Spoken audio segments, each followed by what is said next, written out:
전장에서는 실버버치와 고금령을 중심으로 하는 영단이 신계에서 사명을 받고 영매 바바넬 씨의 입을 빌어 신의 섭리를 전수하게 된 경위를 말했다. 그 준비를 위해 실버버치는 바바넬 씨의 출생 이전, 그것도 모체에 들어서는 순간부터 지켜보았다고 한다. 물론 그것은 영원 영매에 적합한 인간을 만들기 위한 노력이었으며 나의 추측으로는 모체에 들기 전에 바바넬 씨도 실버버치, 영단의 한 사람으로 사명 달성에 대해 충분한 협의를 거친 뒤 모체에 들어선 게 틀림없다. 일종의 재생인 것이다. 재생에 대해서는 별도의 장에서 상세히 설명을 하겠다. 올버 로치는 원래 물리학자였으나 후에 심령과학자가 되었고 또 단순한 심령과학에서 스피리추얼리즘적 사상으로 전환하여 만년엔 철인을 연상케 하는 세련된 심령사상을 설파하였다. 그의 저서 환상의 벽 가운데 다음 대목을 소개한다. 우리들은 자주 육체의 사후에도 계속 살아가는 것일까 하는 의문을 품는다. 그러나 도대체 그 사후라는 것은 어떤 것일까? 물론 육체와 결합하고 있던 70년 동안의 인생이 끝난 뒤를 말하는 것이겠으나 나는 이러한 의문 자체가 실로 앞뒤가 바뀐 생각에서 나오는 의문이라고 본다. 왜냐하면 이렇게 이 세상 물질계에 살고 있는 것 자체가 놀라운 일이기 때문이다. 이것은 실로 특수한 현상이라고 할 만하다. 나는 자주 죽음은 모험이다. 그러나 즐거움 속에서 기다려지는 모험이다. 라는 말을 해왔다. 정말 그렇다. 그러나 사실 진정한 모험이라고 할 수 있는 것은 이 지상생활 그 자체이다. 지상생활이란 참으로 기묘하고 진기한 현상이다. 육체를 따라 지상에 나왔다는 사실 자체가 기적이다. 실패하는 영이 수없이 많다. 연계에서 보면 육체의 사후에도 생명이 있다는 것은 극히 당연한 일일 것이다.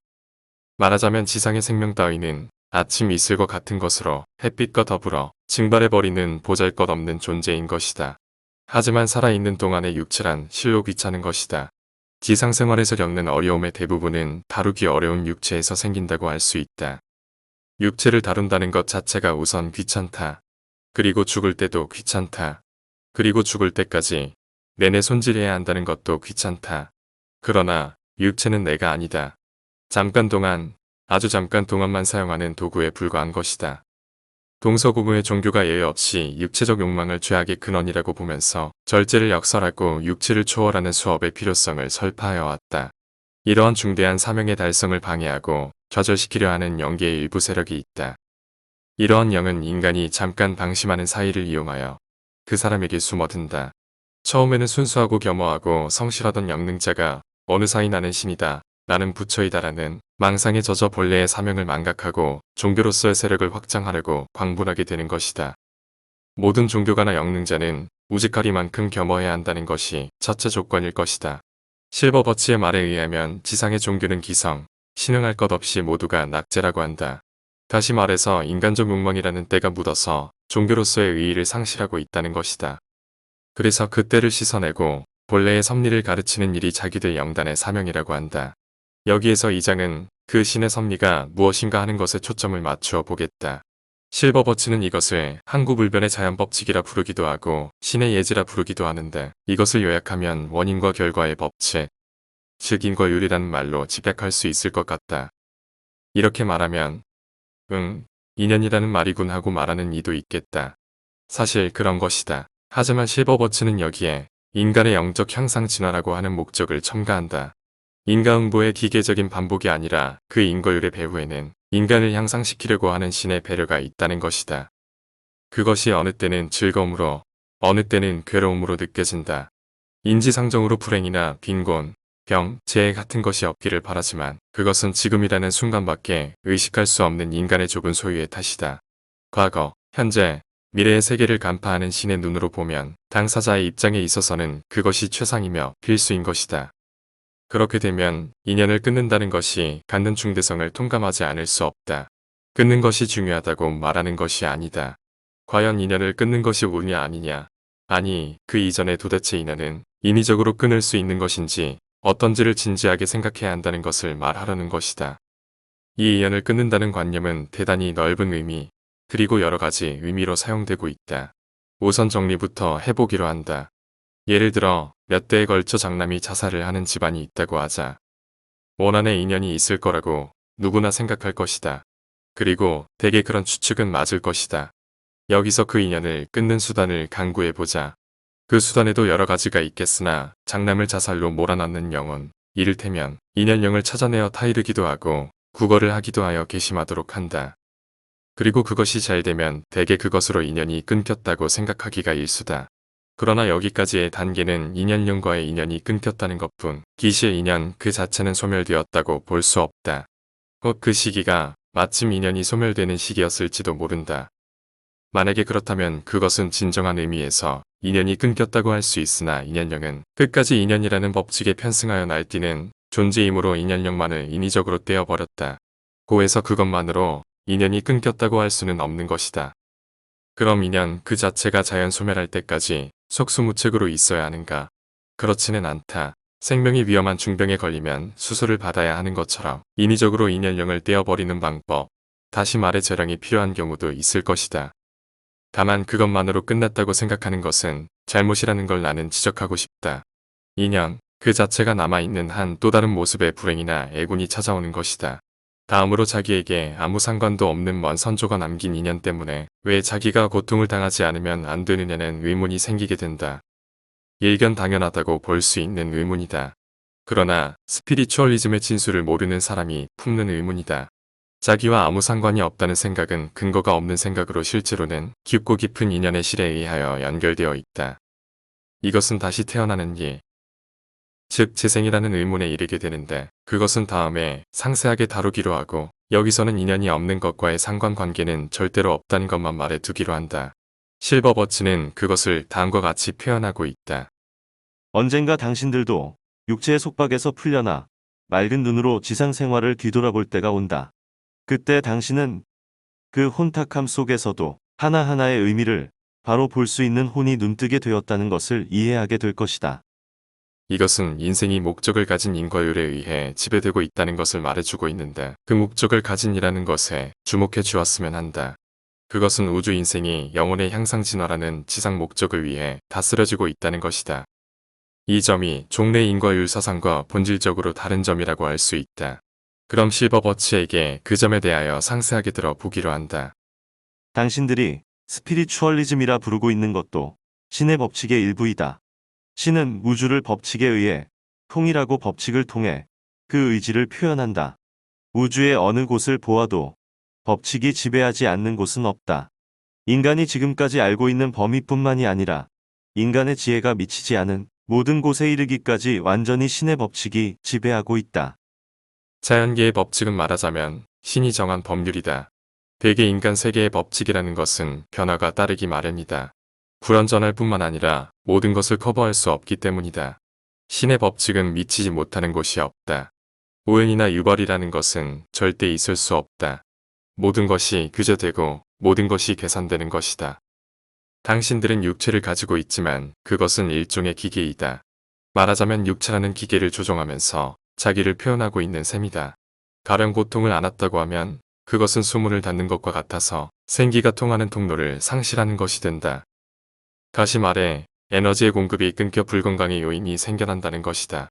당신들이 그것을 알아차릴 때까지 육체는 괴로움과 병의 악순환을 반복하게 되는 것이다. 또 괴로움은 육체의 대기라고도 할 수 있는 오라에도 악영향을 미쳐 그것이 심령적 진동을 혼란하게 한다. 괴로움을 제거하지 않으면 심령적 에너지의 흐름을 저해당해 병의 요인이 된다. 괴로움이나 공포심을 초월해야 한다. 바꾸어 말하면 자아를 조정할 수 있도록 되기까지는 긴 시간과 엄격한 수양이 필요하다. 그것도 사실은 신의 무한한 사랑과 예지에서 나온 법칙이다. 그 괴로움에 소비되는 에너지를 건설적인 사고로 전환시키면 병은 절대 생기지 않는다. 신의 법칙은 완벽하다.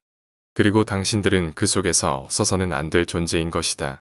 향상진화라고 하는 지상 목적을 위해 필요한 공부의 기회는 일상생활 속에서 얼마든지 찾아낼 수 있다. 내가 법칙을 바꿀 수는 없다. 원인과 결과의 법칙은 절대적인 것이고 내가 그 사이에 끼어들어 어떻게 한다는 것은 용납될 수 없다.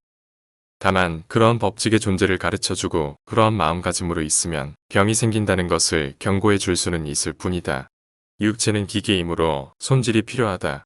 손질을 게을리하면 동작이 나빠진다. 그러므로 가끔 회복을 위한 휴식의 기회를 주어 그 원래의 동작을 되찾을 수 있도록 배려해주지 않으면 안 된다. 신의 법칙에는 거짓이 통하지 않는다. 인간은 육체라는 기계를 통해 자신을 표현한다. 그 기계에도 에너지의 한도가 있어서 에너지를 충전해주지 않으면 안 될 시기가 있다. 그것을 알고 그에 대한 대책을 강구하는 것은 당신들 자신의 책임이며 의무이다. 왜냐하면 육체는 지상생활을 영위해 가는 데에 없어서는 안 될 중요한 도구이기 때문이다.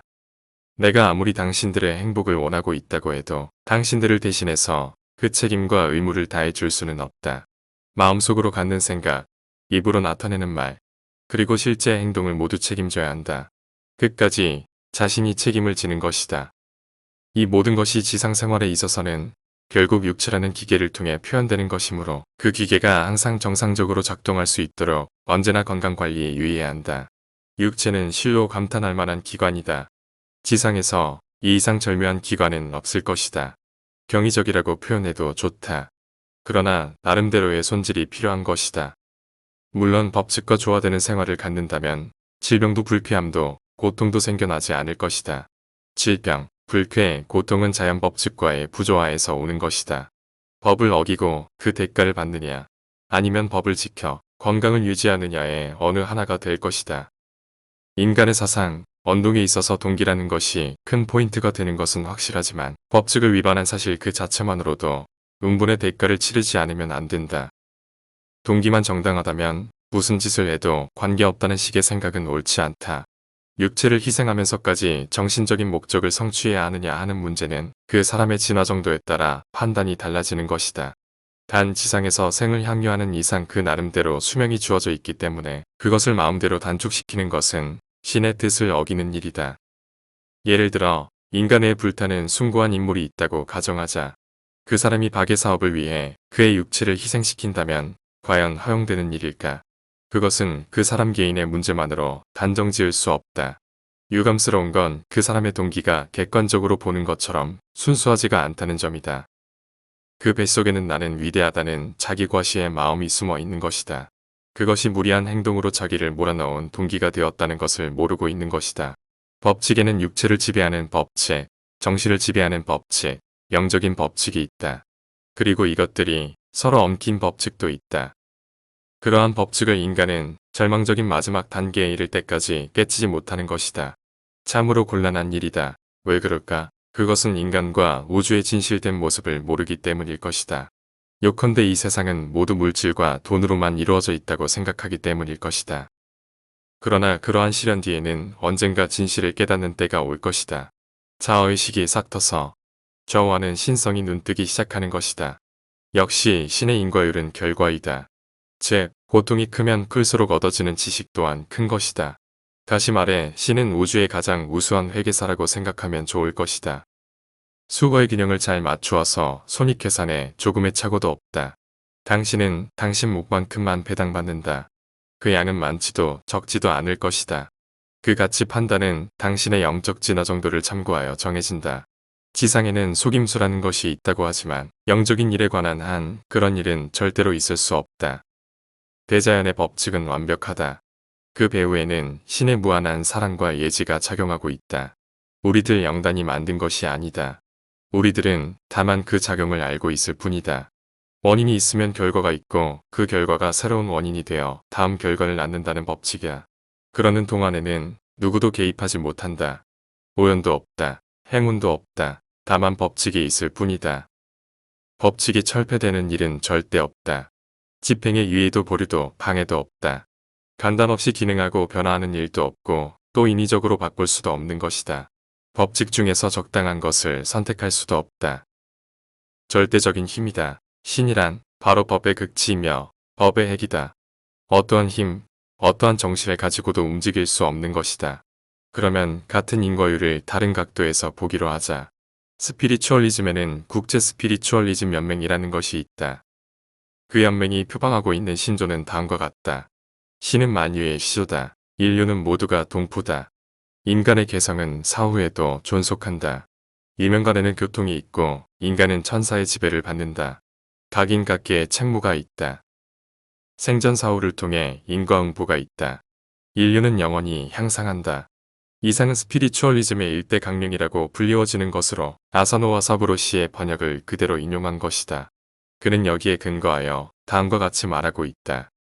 이상의 7가지 조항이 대체로 긍정할 만한 것이라는 데에는 의심의 여지가 없다. 흙탕물과 같이 더러워진 신학적 도그마들이 횡행하는 세계에서 이처럼 참신한 기도 원리가 태어났다는 것은 하나의 경이이며 마치 사막에서 오아시스를 만난 듯한 감동이다.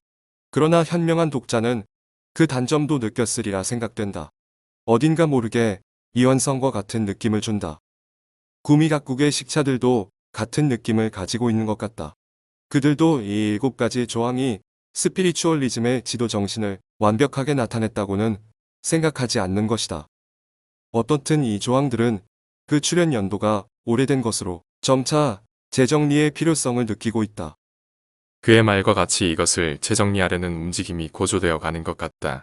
내가 이것을 새삼스럽게 소개하는 이유는 이것이 본장의 주제인 인과율을 이해하는 데 도움이 되리라 생각하기 때문이다. 그것을 소개하기로 한다.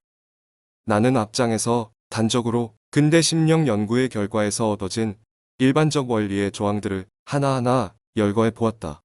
여기에 다시 그것들을 기술해 보기로 한다. 심령 현상은 과학적 사실이다. 어떠한 이상현상도 자연의 법칙에 의한 출현이다. 각자는 자기 표현의 기관으로 각종의 매체를 갖는다. 각자의 개성은 사후에도 존속한다. 각자는 영원히 향상 진보의 길을 간다. 사후의 세계는 내면의 차별계다. 각자의 배후에는 수호령이 있다. 수호령과 본인과는 분리의 관계를 갖는다. 위명의 교통은 영파의 가문이다. 초현상의 각계에는 각종의 자연령이 있다. 고급 자연령이 인류의 원조다. 최고급의 자연령이 사실상의 우주신이다. 우주의 만유는 인과율의 지배를 받는다. 우주의 내부는 일대연동 장치를 이루고 있다. 대우주는 물심이려의 대생명체이다. 이렇게 얘기해보면 지금 막산에서 발굴한 광석과 같아. 도저히 그대로는 쓸 수가 없다. 어떻게 해서라도 용광로에 넣어 재련하지 않으면 결코 인생의 지도원리로는 쓸 수 없을 만큼 미흡하다. 나는 결단코 이 일을 시도해 보려고 한다. 아사노 씨의 말을 염두에 두고서 실버버치와의 일문일답에 다시 귀를 기울이기로 한다.